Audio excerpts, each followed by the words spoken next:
16 août, Proverbe, chapitre 1er, chapitre 2. Proverbe de Salomon, fils de David, roi d'Israël.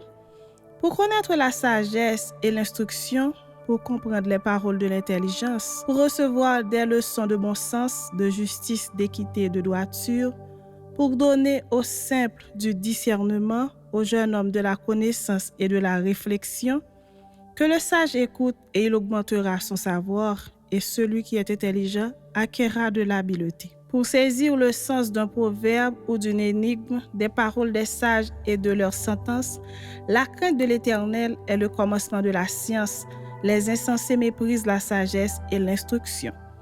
Écoute, mon fils, l'instruction de ton père et ne rejette pas l'enseignement de ta mère, car c'est une couronne de grâce pour ta tête et une parure pour ton cou. Mon fils, si des pécheurs veulent te séduire, ne te laisse pas gagner. S'ils disent « Viens avec nous », dressons des embûches, versons du sang, tendons des pièges à celui qui se repose en vain sur son innocence, engloutissons-les tout vifs comme le séjour des morts, et tout entier comme ceux qui descendent dans la fosse. Nous trouverons toutes sortes de biens précieux, nous remplirons de butin nos maisons. Tu auras ta part avec nous, il n'y aura qu'une bourse pour nous tous. Mon fils, ne te mets pas en chemin avec eux, détourne ton pied de leur sentier.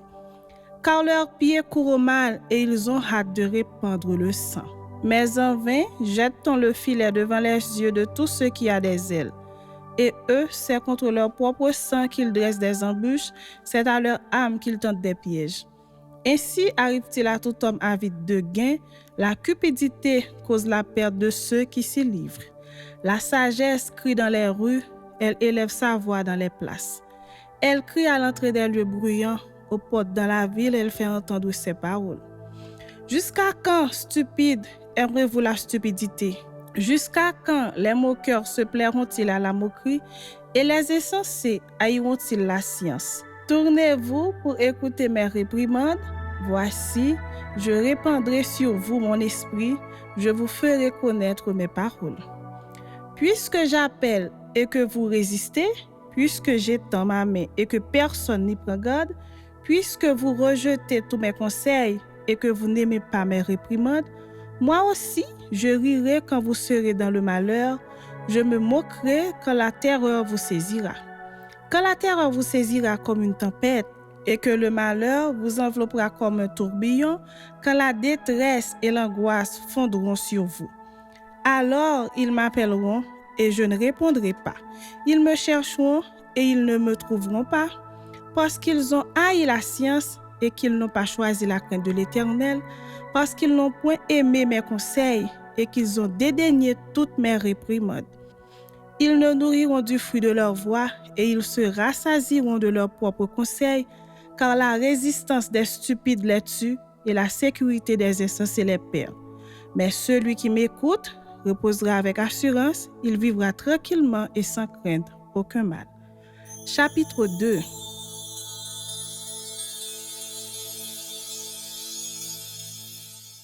Mon fils, si tu reçois mes paroles et si tu gardes avec toi mes préceptes, si tu rends ton oreille attentive à la sagesse et si tu inclines ton cœur à l'intelligence, oui, si tu appelles la sagesse et si tu élèves ta voix vers l'intelligence, si tu la cherches comme l'argent, si tu la poursuis comme un trésor, alors tu comprendras la crainte de l'Éternel et tu trouveras la connaissance de Dieu. Car l'Éternel donne la sagesse, de sa bouche sortent la connaissance et l'intelligence. Il tient en réserve le salut pour les hommes droits, un bouclier pour ceux qui marchent dans l'intégrité. En protégeant les sentiers de la justice et en gardant la voie de ses fidèles. Alors tu comprendras la justice, l'équité, la droiture, toutes les routes qui mènent au bien. Car la sagesse viendra dans ton cœur et la connaissance fera les délices de ton âme.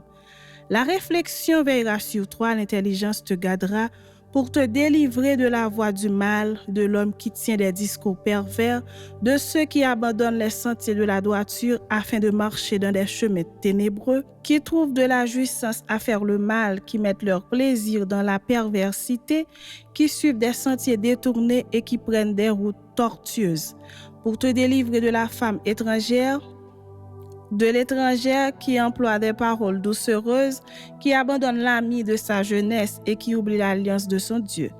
Car sa maison penche vers la mort et sa route mène chez les morts. Aucun de ceux qui vont à elle ne revient et ne retrouve les sentiers de la vie. Tu marcheras ainsi dans la voie des gens de bien, tu garderas les sentiers des justes. Car les hommes droits habiteront le pays, les hommes intègres y resteront.